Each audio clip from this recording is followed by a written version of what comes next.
Shalom dan selamat pagi semua. Selamat mengikuti ibadah online SHB Ranau-Ranau pada hari ini. Kami mengalu-alukan kepada yang pertama kali menghadiri ibadah di sini. Saya akan menyampaikan pengumuman pada minggu ini. Mari kita tengok apa pengumuman minggu ini. Ibadah raya akan diadakan pada minggu depan bersamaan 4 Julai bermula seawal jam 9 pagi. Saya mendorong semua untuk melibatkan diri di ibadah online ini. Bagi sumbangan kasih dan persepuluhan pula, boleh disalurkan ke nomor akaun gereja seperti yang tertera di skrin Anda. Kami juga menyediakan platform bagi permintaan bahan doa atau prayer request kepada semua pada saat ini. Anda boleh menghantar ke nomor WhatsApp ini dengan menyatakan nama, asal, dan perkara doa.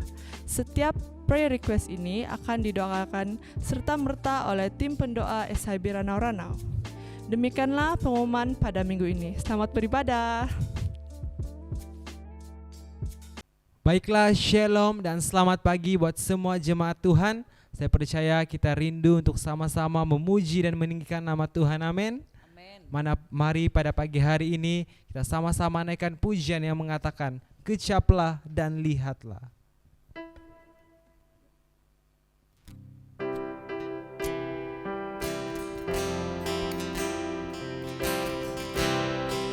Dimanapun Anda berada pada pagi hari ini, mari sama-sama kita memuji Tuhan. Haleluya Tuhan.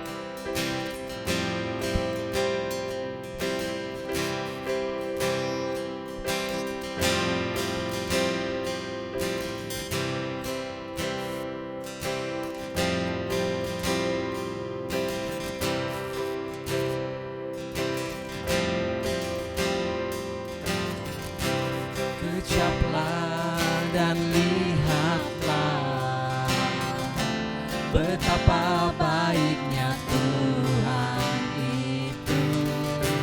Rasakan dan nikmati kasih setia Tuhan.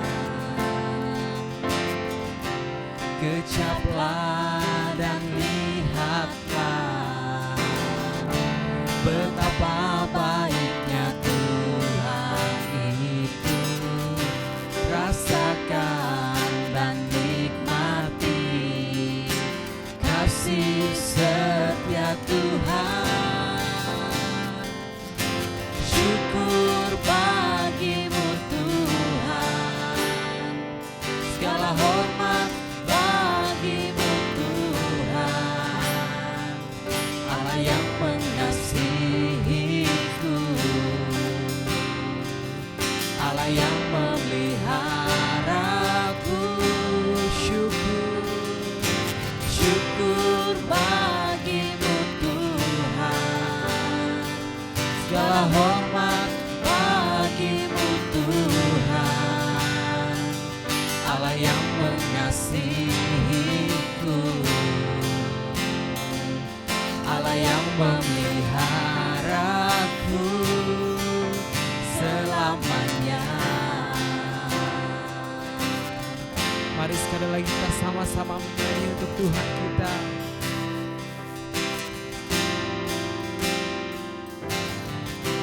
Kecaplah dan lihatlah betapa baiknya Tuhan itu. Rasakan dan nikmati kasih setia Tuhan. Syukur bagimu Tuhan, segala hormat bagimu Tuhan, Allah yang mengasihiku, Allah yang memeliharaku. Mari semua. Syukur bagimu Tuhan, segala hormat bagimu Tuhan. Katakan, Allah yang mengasihiku, Allah yang memeliharaku.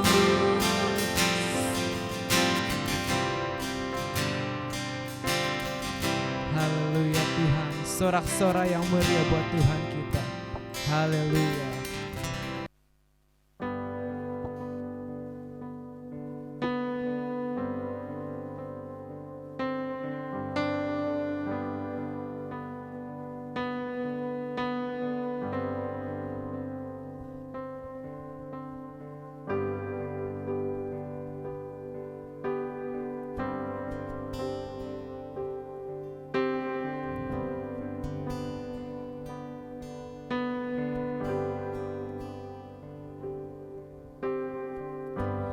Ku menyembah dalam kudus hadirat-Mu, hampiri takhta kasih karunia-Mu Bapa.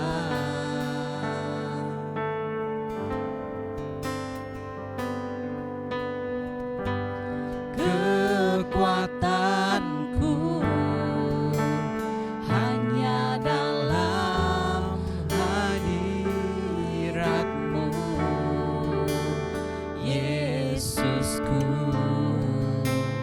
Hanya Kaulah segalanya. Mari sama-sama kita. Ku yakin Kau hadir di sini. Ku rasakan kuasa yang tak terbatas. Ku yakin Kau nyata di sini. Kemenangan terjadi di sini. Mari semua dengan lebih sungguh. Haleluya Tuhan. Ku menyembah dalam kudus hadirat-Mu, hampiri takhta kasih karunia-Mu Bapa. Kekuatan kami Tuhan.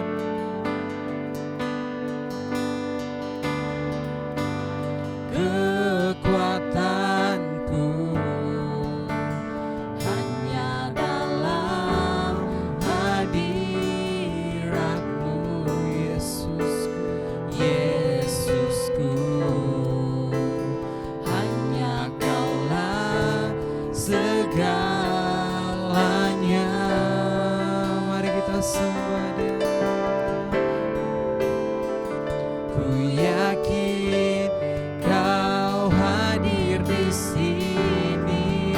Benar Tuhan. Ku rasakan kuasa yang tak terbatas. Ku yakin Kau nyata di sini. Kemenangan terjadi di sini. Ku yakin Kau hadir di sini. Ku rasakan kuasa yang tak terbatas.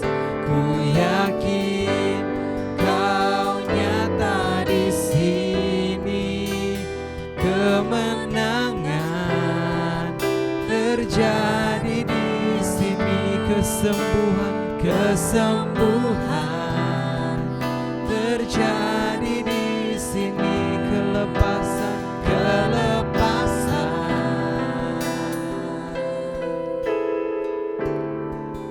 terjadi di sini. Haleluya Tuhan. Kami percaya Engkau ada bersama dengan kami Tuhan. Shalom, selamat pagi, selamat bertemu kembali dalam kasih Tuhan pada seluruh jemaat yang dikasihi dan diberkati Tuhan Yesus Kristus. Kembali kita di channel ini untuk mengikuti ibadah raya dan sudah pastilah kita sangat-sangat mengharapkan agar dalam persekutuan atau dalam ibadah raya kita pada hari ini, kita dapat menikmati berkat, damai, sukacita dari Tuhan sendiri. Saudara yang dikasihi Tuhan, puji Tuhan karena kita diberikan kesehatan yang baik, kita diberikan kesempatan untuk dapat menikmati hidup ini dan menikmati segala berkat yang Tuhan sudah sediakan untuk kita sepanjang hari ataupun sepanjang hidup ini. Sebelum kita teruskan untuk membaca ataupun pembacaan firman Tuhan pada pagi hari ini, saya senang untuk membawa kita dalam doa. Saya pimpin dalam doa. Bapa di sorga, kami bersyukur kepadamu karena pada hari ini sekali lagi kami dapat bersama-sama dalam ibadah raya ini dan mendengarkan firman-Mu yang pastinya menjadi kerinduan kami, menjadi berkat yang kami sangat rindukan. Bapa di sorga, kami serahkan seluruh acara pemberitaan firman-Mu, biar ini menjadi bagian dalam hati dan pikiran kami masing-masing, dimanapun kami berada. Terpuji nama-Mu Tuhan. Kami mau berdoa untuk orang-orang sakit, agar disembuhkan dari segala sakit penyakit. Kami doakan untuk orang-orang yang berduka, supaya diberikan penghiburan. Kami berdoa juga untuk mereka-mereka yang sedang dikuarantin. Kami berdoa supaya Tuhan memberikan mereka kekuatan dan penghiburan, bahkan dijauhkan dari segala jangkitan penyakit-penyakit yang berbahaya. Tuhan Yesus, kami juga berdoa untuk seluruh jemaat dimanapun mereka berada, supaya tetap tinggal dan berjaga-jaga dalam iman mereka kepada Kristus Yesus. Dan kami berdoa supaya Roh Tuhan yang memberikan pengertian dan pelayanan bagi semua orang yang mengikuti ibadah ini. Terima kasih Tuhan, dalam nama Tuhan Yesus kami berdoa, menyerahkan acara kami ini. Haleluya, amin. Saudara yang dikasihi Tuhan, pada pagi hari ini senang sekali saya membawa kita untuk membaca satu bagian firman Tuhan yang dipetik daripada Yohanes ataupun Injil Yohanes, pasal yang keempat ayat yang ke-9 sampai 24. Kita boleh baca keseluruhan ayat ini dari ayat pertama sampai selesai, tapi saya hanya membawa kita untuk membaca petikan Injil Yohanes pasal yang keempat ayat yang ke-19 sampai ayat yang ke-24. Kalau sudah menemukannya, sekali lagi saya bacakan ataupun saya katakan di sini Injil Yohanes pasal 4 ayat 19 sampai ayat yang ke-24, kita akan baca ini. Ayat yang ke-19 berkata, kata perempuan itu kepadanya, Tuhan, nyata sekarang padaku bahwa engkau seorang nabi. Nenek moyang kami menyembah di atas gunung ini, tetapi kamu katakan bahwa Yerusalemlah tempat orang menyembah. Kata Yesus kepadanya, percayalah kepadaku, hai perempuan, saatnya akan tiba bahwa kamu akan menyembah Bapa bukan di gunung ini dan bukan juga di Yerusalem.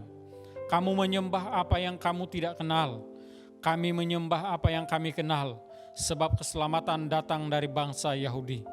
Tetapi saatnya akan datang dan sudah tiba sekarang bahwa penyembah-penyembah benar akan menyembah Bapa dalam roh dan kebenaran, sebab Bapa menghendaki penyembah-penyembah demikian. Allah itu roh, dan barang siapa menyembah Dia harus menyembahnya dalam roh dan kebenaran. Setakat itu pembacaan kita pada pagi hari ini. Kalian boleh lanjutkan ataupun mulai dari ayat yang pertama dan lanjutkan sampai selesai bagian ini.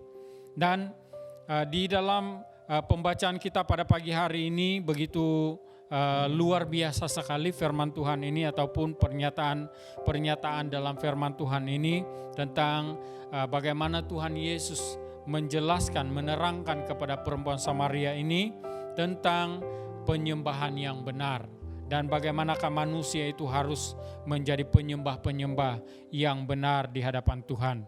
Nah, saudara yang dikasihi Tuhan, baru-baru ini ketika saya membaca-baca dalam beberapa artikel, ada seorang artis yang tidak dapat menerima komen dari netizen yang menyatakan ataupun memberi komen tentang bentuk tubuhnya yang berisi sedikit. Pada waktu dia menjawab ataupun dia memberi komen kepada komen-komen netizen kepada dia dia katakan awak ataupun kamu kenal saya, tetapi sebenarnya kamu tidak tahu siapa saya yang sebenarnya. Kamu kenal saya tapi kamu tidak tahu siapa saya sebenarnya, dia katakan. Jadi saya terfikir ataupun saya teringat sama halnya dengan perkara yang Tuhan Yesus nyatakan kepada perempuan Samaria ini. Ramai orang yang menyatakan bahwa dia kenal Tuhan, tetapi dia tidak tahu siapa Tuhan itu sebenarnya dan bagaimana menyembah dalam roh dan kebenaran. Sama seperti yang saya katakan tadi, seperti perempuan Samaria ini, dia tahu kalau ada Tuhan, dia tahu kalau ada penyembahan, dia tahu kalau ada ritual-ritual penyembahan yang dilakukan oleh nenek-nenek moyang dia. Dan dia tahu tempat-tempat penyembahan itu di mana. Tetapi persoalan dia di sana, dia tidak kenal siapa Tuhannya. Dia tidak tahu siapa Tuhannya. Dan dia tidak tahu bagaimana untuk menyembah dia, menyembah Tuhan di dalam kebenaran. Nah, saudara yang dikasihi Tuhan, pengetahuan perempuan Samaria ini sangat terbatas dan hanya berkisar kepada budaya ataupun warisan-warisan yang diwarisi. Tidak ada pengenalan ataupun pemahaman secara rohani, apatah lagi pengalaman dalam mengalami Tuhan sendiri. Perempuan Samaria ini tidak pernah mengalami yang sedemikian. Pada dasarnya, pengenalan akan Tuhan dengan cara yang benar dan mendalam membawa kita untuk dapat menyembah Tuhan di dalam roh dan kebenaran. Pengenalan akan Tuhan dengan cara yang benar dan mendalam itu membawa kita sebenarnya untuk menyembah Dia dalam roh dan kebenaran. Nah, di dalam pembacaan kita ini, istilah roh ini berbicara mengenai suatu penyembahan yang tidak berdasarkan tempat ataupun bersifat jasmani. Kata kebenaran digunakan dalam dunia Yunani untuk menyebut suatu konsep mental, sementara latar belakang Ibraninya adalah apa yang setia dan dapat dipercaya. Itu yang dikatakan sebagai roh dan kebenaran. Kita boleh rujuk ini dalam Yohanes pasal yang ke-6 ayat yang ke-55, pasal yang ke-17 ayat yang ke-3. Nah, kalau kita melihat latar belakang cerita tentang perempuan Samaria dan Tuhan Yesus, dialog mereka ini, perempuan Samaria ini sebenarnya sedang menyatakan bahwa mereka ini sudah terbiasa. Bangsa ini sudah terbiasa karena itulah budaya dan warisan. Dan sampai pada hari ini kita dapat melihat sikap-sikap seperti ini timbul dalam gereja. Ada yang hanya ikut-ikutan menyembah, tidak pernah kenal dengan siapa dia harus menyembah. Ada yang hanya mengamalkan pemujaan secara tradisi, penyembahan secara tradisi, karena itulah kebiasaan. Dan ada yang menyembah karena mereka melakukan itu karena kata orang terhadap penyembahan. Mereka sebenarnya banyak dalam gereja pada hari ini tidak pernah mengalami pengalaman-pengalaman secara pribadi dengan Tuhan. Mereka tidak mengalami ataupun banyak gereja yang tidak mengalami pengalaman-pengalaman secara pribadi bersama dengan Tuhan. Ada yang menyembah Tuhan karena dia tahu Tuhan itu adalah Yahweh Jireh. Dia tahu kalau Tuhan yang dia sembah itu adalah Tuhan yang menyediakan. Dan motifnya untuk menyembah Tuhan itu adalah karena dia mau supaya segala sesuatu itu yang dia inginkan terpenuhi. Tapi sebenarnya motif seperti itu adalah motif yang tidak benar di hadapan Tuhan. Memang Tuhan itu maha kaya. Kadang-kadang banyak orang yang mengatakan bahwa Tuhan itu sumber berkat. Dan memang betul Tuhan itu maha kaya dan sumber berkat. Tetapi adalah salah jika kita menyembah Tuhan itu sebagai sumber kekayaan kita. Supaya kita ini kaya. Nah, saudara yang dikasihi Tuhan, itu adalah satu kesilapan ataupun satu kesalahan. Dan itulah yang dikatakan bahwa penyembahan seperti itu adalah penyembahan yang tidak benar. Karena mengharapkan sesuatu dalam upaya kita menyenangkan hati Tuhan. Sebenarnya itu tidak ke situ. Penyembahan yang benar tidak ke situ. Sebagai penyembah yang benar kepada Tuhan, kita seharusnya lebih erat kepada Tuhan. Lebih rapat dengan Tuhan. Lebih erat, lebih dekat. Dan seperti yang dikatakan dalam Injil Yohanes 15 ayat 1 dan seterusnya, itu sudah menyatakan kepada kita bahwa tinggal di dalam Kristus. Tinggal di dalam Kristus itu lebih bagus. Dan itu yang Tuhan nanti-nantikan daripada orang-orang percaya. Nah, sebagai penyembah yang benar kepada Tuhan, kita harus lebih erat dengan Tuhan. Tapi pada hari-hari terakhir ini, hari-hari di mana kita melalui hari-hari ini dengan kehidupan yang lebih erat, lebih dekat dengan media sosial, lebih erat, lebih dekat dengan telepon bimbit dan sebagainya.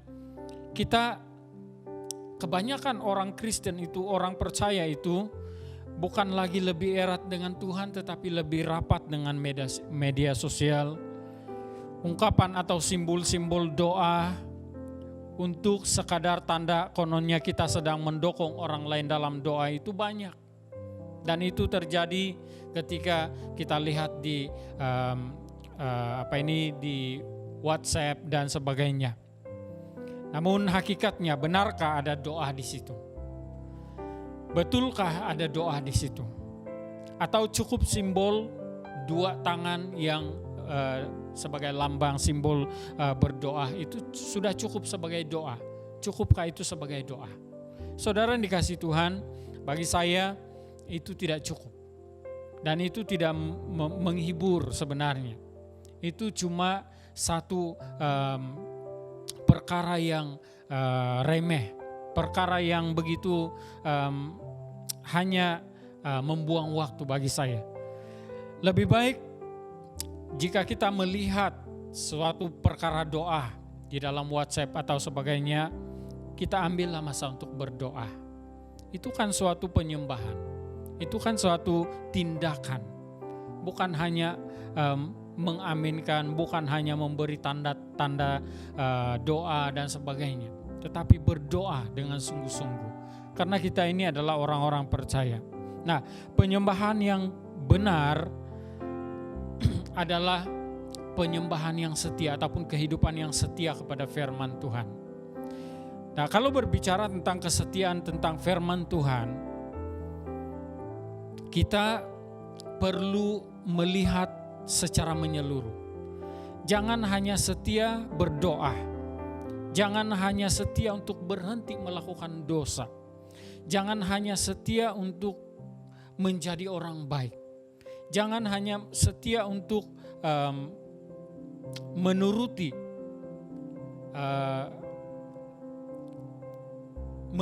segala kehendak gereja, menuruti segala kehendak apa yang sudah kita biasa dalam gereja, tetapi yang lain diabaikan. Contohnya, kalau kita melihat pada masa kini dan sebelum ini pun kita dapat melihat bahwa kebanyakan orang mengatakan bahwa pakailah topi keledar, pakailah tali pinggang keledar supaya tidak disaman oleh penguat kuasa. Nah, topi keledar dan tali pinggang keledar itu bukan untuk supaya tidak disaman oleh pihak berkuasa, tetapi itu untuk keselamatan. Pakailah itu untuk keselamatan. Sama ada itu jauh atau dekat jaraknya perjalanan, kita perlu pakai. Karena itu adalah undang-undang. Gitu juga dengan SOP, bukan untuk kita supaya kita ini tidak di compound, tetapi untuk keselamatan kita bersama. Jika kita tidak mentaati hal-hal yang ditetapkan oleh kerajaan untuk keselamatan kita, maka kita sedang melawan arus. Kita sedang melawan arus firman Tuhan. Roma pasal 13 ayat 1 dan 2. Kita boleh baca itu. Nah, orang sekarang banyak meluangkan waktunya kepada media sosial. Meluahkan perasaan di Facebook dan sebagainya. Menyimpan diari masalah-masalahnya di media sosial. Mencari hiburan di media sosial. Banyak mengaut dosa juga di media sosial. Menjadi hakim kepada orang lain juga di sana, menjadi orang-orang yang hebat juga di sana. Tapi apakah sikap itu juga menceritakan hubungan kita dengan Tuhan? Itu persoalan saya. Jadi saudara yang dikasihi Tuhan, sesuai dengan pembacaan kita pada pagi hari ini, saya memberi tema, membawa kita untuk melihat, belajar dengan satu tema, yaitu tetaplah menjadi penyembah yang benar. Tetaplah menjadi penyembah yang benar. Penyembahan sebenarnya tidak berbicara tentang suaramu yang enak, suaramu yang merdu, mendayu-dayu ketika ada pujian dan penyembahan. Atau penyembahan itu tidak dikira ataupun tidak dilihat daripada air matamu yang menitis setiap kali pujian dan penyembahan. Karena mungkin air mata kita menitis mengalir pada waktu itu karena perasaan-perasaan, emosi yang tidak terkawal dan sebagainya.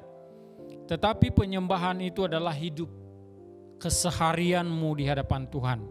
Perangaimu, perkataan yang keluar dari bibir mulutmu, sikap hatimu, pandangan matamu, dan segala sesuatu yang ada di dalam hatimu. Jika itu semua untuk kemuliaan nama Tuhan, maka itulah penyembahanmu. Itulah penyembahan yang dapat menyenangkan hati Tuhan. Tetapi jika kita lakukan segala sesuatu, walaupun kita lakukan pekerjaan-pekerjaan dalam gereja ataupun pekerjaan gerejawi, pelayanan-pelayanan gerejawi, tetapi itu dipenuhi dengan emosi, dipenuhi dengan perasaan manusiawi yang tidak memuliakan nama Tuhan, maka itu adalah kegagalan penyembahan. Saudara yang dikasihi Tuhan, tetaplah menjadi penyembah yang benar. Untuk meneguhkan penyembahan kita di hadapan Tuhan setiap waktu supaya kita tetap menjadi penyembah yang benar, maka kita perlu berteguh di dalam beberapa aspek. Sekurang-kurangnya ada 3 aspek yang sangat penting yang perlu kita teguh pegang dalam kehidupan kita.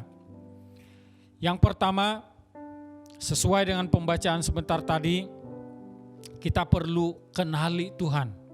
Menjadi penyembah yang benar di hadapan Tuhan, kita perlu kenali Tuhan dengan lebih dalam, lebih dekat, lebih erat.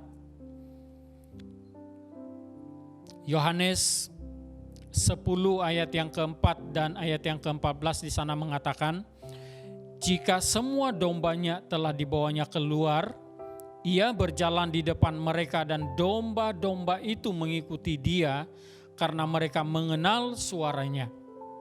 Akulah gembala yang baik dan aku mengenal domba-dombaku dan domba-dombaku mengenal aku.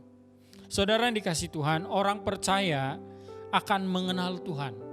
Sentiasa mengenal Tuhan, lebih erat mengenal Tuhan. Mengerti, pengenalan akan Tuhan yang sangat dalam adalah sehingga dia mengerti kehendak Tuhan. Orang percaya mendengar suara Tuhan. Mendengar suara Tuhan dan mengikuti Tuhan. Mengikuti dengan setia. Persoalannya di sini, kita seringkali menjadi orang-orang yang sebenarnya senantiasa mengarah Tuhan. Mengarahkan Tuhan supaya ikut kehendak kita. Tetapi sebenarnya kalau orang yang kenal Tuhan dengan sungguh-sungguh, pastinya dia rasa hormat, tunduk dan berserah sepenuhnya kepada Tuhan. Hormat yang tertinggi dan tidak sama dengan hormat yang dia berikan kepada dunia ini. Itu yang dimiliki oleh orang-orang percaya. Jadi yang pertama-tama di sana untuk meneguhkan supaya kita ini tetap dapat menyembah ataupun menjadi penyembah yang benar di hadapan Tuhan, kenali Tuhan dengan lebih dalam. kenali Tuhan dengan lebih dekat. Jangan hanya kenali Tuhan itu menurut kata orang. Kita mengingat ketika Tuhan Yesus bertanya kepada murid-muridnya, menurut kamu, kata orang, siapakah aku? Dan menurut kamu, siapakah aku ini? Kata Tuhan Yesus kepada murid-muridnya, dan mereka telah menjawab dengan sepenuh hati. Dan sepatutnya kita juga menjadi orang-orang yang seperti itu. Mengenal Tuhan dengan lebih dekat. Mengenal Tuhan dan mengerti kehendak Tuhan itu adalah dua perkara yang sangat penting untuk kita pegang. Mengenal Tuhan itu berarti kita sungguh-sungguh mau berserah kepada Tuhan, sungguh-sungguh mau setia kepada Tuhan, sungguh-sungguh mau melakukan kehendak Tuhan dalam kehidupan kita. Mengenal Tuhan berarti kita sungguh-sungguh berhenti daripada melakukan dosa, sungguh-sungguh berhenti daripada menjadikan benda-benda dalam dunia ini menjadi keutamaan, tetapi mengutamakan Tuhan. Itulah orang-orang yang mengenal Tuhan. Seperti mana kalau kita lihat ketika perempuan Samaria sudah mengenal Tuhan, dia sendiri telah meninggalkan segala peralatannya di sumur itu dan pergi masuk ke dalam kampungnya atau kotanya dan memberitahukan kepada orang lain tentang Tuhan Yesus. Nah, saudara yang dikasihi Tuhan, itu yang pertama. Kalau kita mau menjadi penyembah Tuhan yang benar dalam kehidupan kita, kita perlu kenali Tuhan. Mari kita benar-benar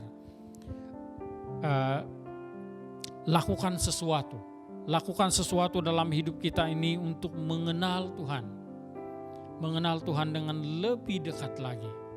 Melalui firman Tuhan, melalui penyerahan kita, doa-doa kita, melalui perbuatan-perbuatan kita mau supaya kita lebih kenal Tuhan. Jika kita saya bertanya kepada kita semua pada hari ini, apakah Anda mengenal Tuhan dengan sungguh-sungguh? Pastinya Anda mengatakan yang Anda kenal Dia. Tetapi benarkah kita mengetahui tentang siapakah Dia?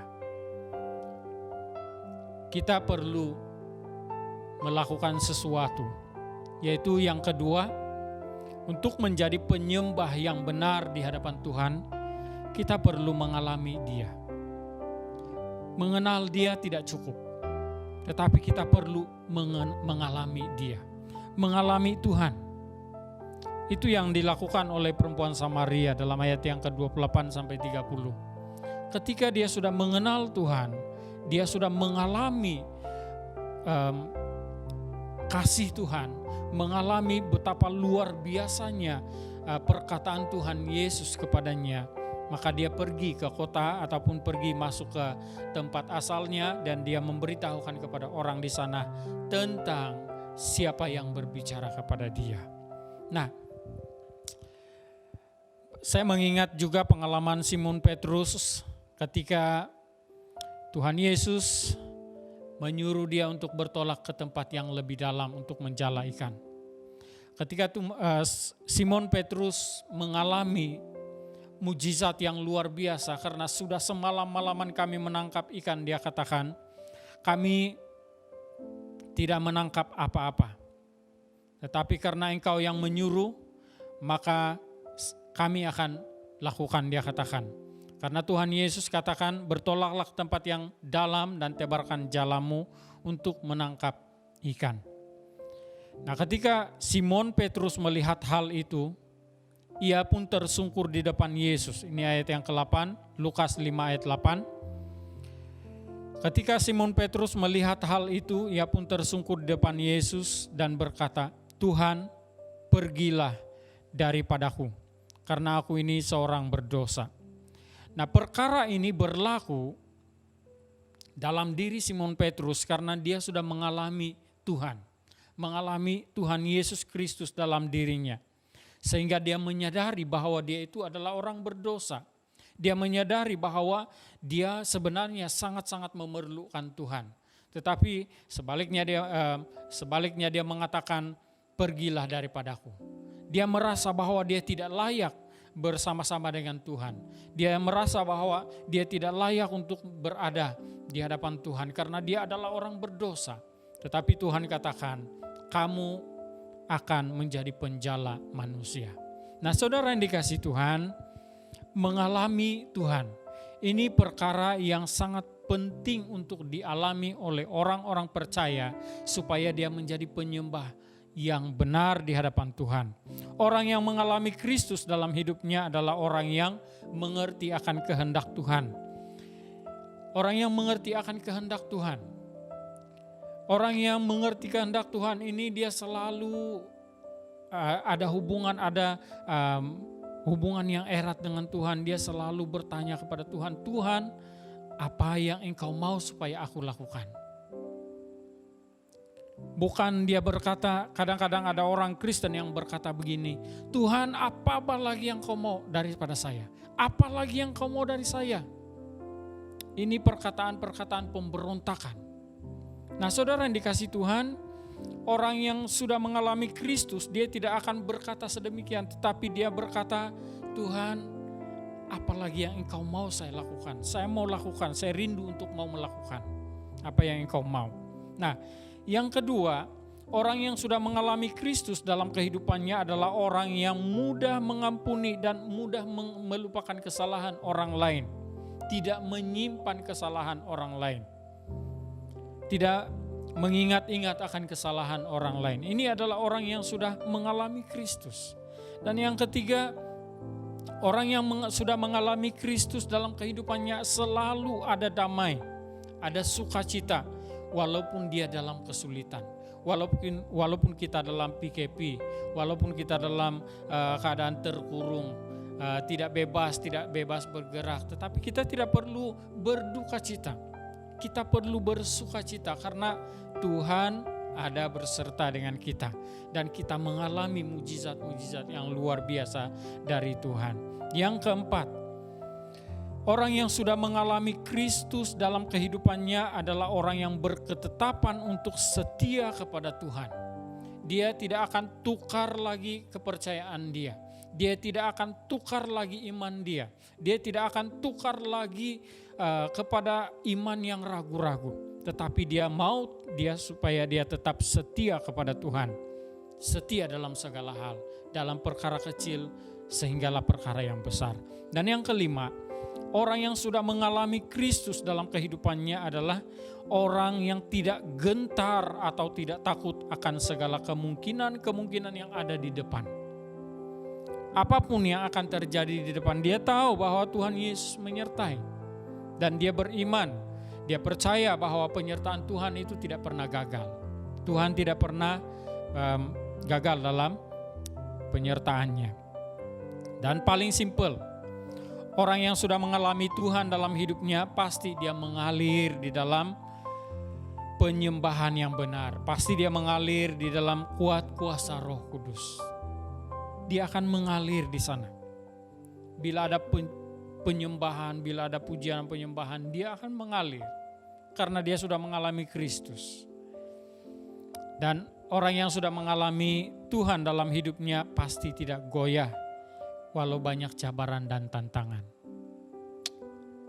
Ini yang akan kita pegang teguh, supaya kita ini menjadi penyembah yang benar di hadapan Tuhan. Yang ketiga, tetaplah untuk menjadi penyembah yang benar. Perkara ketiga yang perlu kita pegang teguh adalah melakukan pekerjaan Tuhan. Melakukan pekerjaan Tuhan. Kalau kita membaca dalam Yohanes pasal yang ke-14 ayat yang ke-12. Aku berkata kepadamu, sesungguhnya barang siapa percaya kepadaku, ia akan melakukan juga pekerjaan-pekerjaan yang aku lakukan. Bahkan pekerjaan-pekerjaan yang lebih besar daripada itu, sebab aku pergi kepada Bapa. Saudara yang dikasihi Tuhan, orang percaya yang percaya kepada Tuhan Yesus Kristus dengan sungguhnya dalam hatinya, dalam hidupnya, yang sudah mengalami Kristus dalam kehidupannya, yang sudah kenal Tuhan Yesus dalam kehidupannya, dia akan melakukan pekerjaan Tuhan. Apa saja pekerjaan Tuhan Yesus itu? Pertama, memberitakan Injil. Bukan memberitakan gereja mana yang benar, mana yang salah. Kebanyakan gereja pada hari ini memberitakan kami gereja yang benar, kami adalah gereja yang benar. Kami adalah pasukan yang benar, kami adalah pasukan yang betul. Itu bukan itu yang perlu diberitakan. Yang perlu diberitakan adalah beritakan Injil. Beritakan Injil keselamatan, beritakan tentang Tuhan Yesus, beritakan tentang kebaikan-kebaikan Tuhan yang luar biasa. Yang kedua yang perlu kita lakukan sebagai antara pekerjaan yang Tuhan Yesus lakukan adalah membawa damai kepada orang lain. Sehingga ada persekutuan, ada kesatuan, ada kasih. Bukan permusuhan dan pemisahan. Kita perlu menjadi orang-orang yang membawa damai. Ini firman Tuhan. Bawalah damai di tempat di mana tidak ada damai. Bawalah persekutuan di mana tempat tidak ada persekutuan, tidak ada kesatuan, tidak ada kasih. Yang ada permusuhan, bawa damai untuk mereka. Nah, saudara yang dikasihi Tuhan, seperti mana yang dikatakan dalam Injil Matius 5 ayat 13 dan 14. Kamu adalah garam dunia. Jika garam itu menjadi tawar, dengan apakah ia diasinkan? Tidak ada lagi gunanya selain dibuang dan diinjak orang. Kamu adalah terang dunia, kota yang terletak di atas gunung tidak mungkin tersembunyi. Saudara yang dikasihi Tuhan, ini 3 perkara yang perlu kita lakukan. Banyak lagi yang perlu kita lakukan. Kalau kita benar-benar tinggal dalam Kristus dan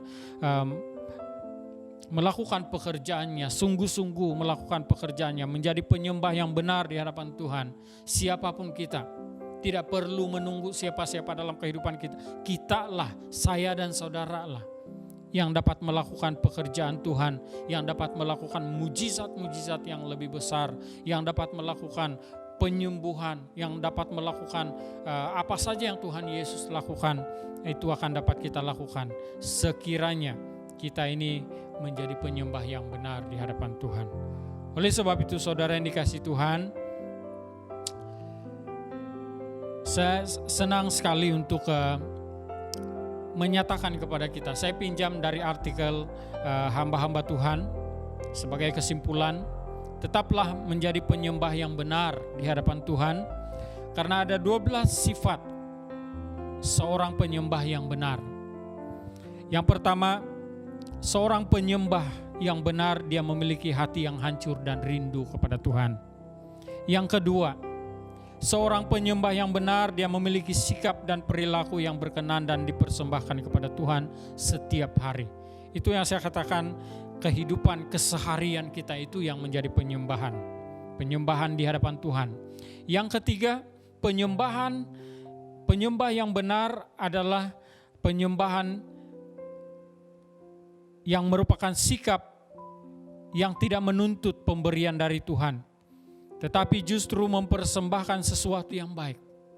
Nah, ini yang saya katakan, kadang-kadang kita ini menjadi penyembah ataupun menjadi orang-orang percaya yang menuntut sesuatu dari Tuhan. Sedangkan kita ini perlu sadar diri bahwa kita inilah hamba Tuhan. Segala sesuatu yang kita lakukan itu adalah merupakan suatu kewajiban. Dan berkat yang daripada Tuhan itu sudah tentu ada. Tidak perlu kita bimbang tentang hal itu. Yang keempat, penyembahan sejati tidak mencari pujian untuk dirinya, tetapi bertujuan untuk memuliakan Tuhan. Yang kelima, penyembah yang benar ada kerendahan hati, sikap rendah diri dan paling dalam, rendah diri dan sikap paling dalam, pengenalan yang paling dalam di hadapan Tuhan. Yang keenam, seorang penyembah yang benar adalah dia hidup dalam kehidupan yang dipersembahkan kepada Tuhan setiap waktu, setiap saat. Yang ketujuh, seorang penyembah yang benar adalah penyembah yang melakukan penyembahan dalam roh dan kebenaran, yang lahir dari kedalaman hati yang diserahkan kepada Tuhan. Yang ke-8, seorang penyembah yang benar adalah penyembah yang kecintaannya kepada Kristus Yesus itu melebihi segala-galanya. Dan yang ke-9, seorang penyembah yang benar tidak bergantung pada tempat dan jumlah orang yang ada di sekitarnya. Biar dia sendiri ataupun di mana saja dia berada, dia tetap menyembah Tuhan. Dia tetap menjadi penyembah. Dia tetap menjadi orang yang berkenan kepada Tuhan. Yang ke-10, penyembahan yang sejati adalah memberikan yang terbaik, bukan yang sisa-sisa. Semua yang terbaik, waktu yang baik, pemberian yang terbaik, dan segala sesuatu yang baik, hidup yang terbaik, perkataan yang terbaik, itulah yang dia berikan di hadapan Tuhan. Yang ke-11, dia rela untuk mentaati apa saja yang Tuhan kehendaki dalam hidupnya. Dan yang ke-12 terakhir, dia mempunyai sikap sepenuh hati berjalan bersama dengan Tuhan, bergaul dengan Tuhan sebagai sahabat. Ini artikel yang saya lihat memenuhi ataupun bersesuaian dengan kehidupan seorang penyembah.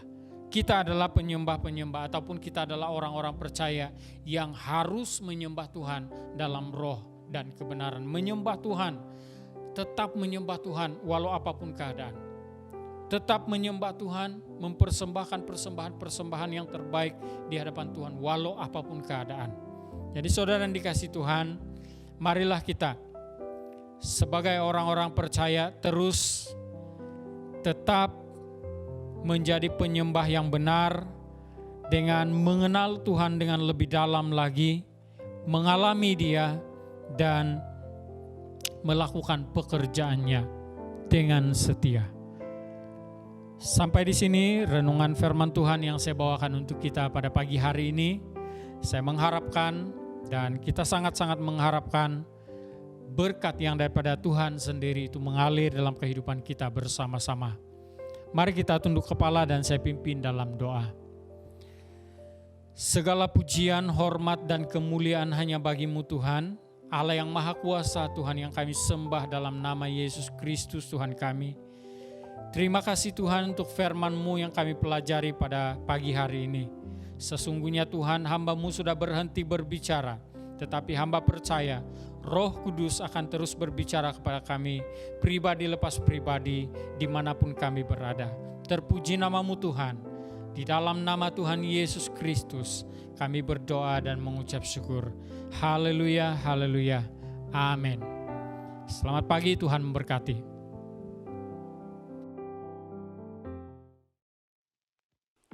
Haleluya, puji Tuhan. Saya percaya kita semua telah diberkati dengan ibadah sebentar tadi, bukan? Mari kita tetap kekalkan momentum iman kita kepada Yesus Kristus sehingga kita berjumpa lagi di ibadah pada minggu hadapan. Jumpa lagi, Tuhan Yesus memberkati. Bye.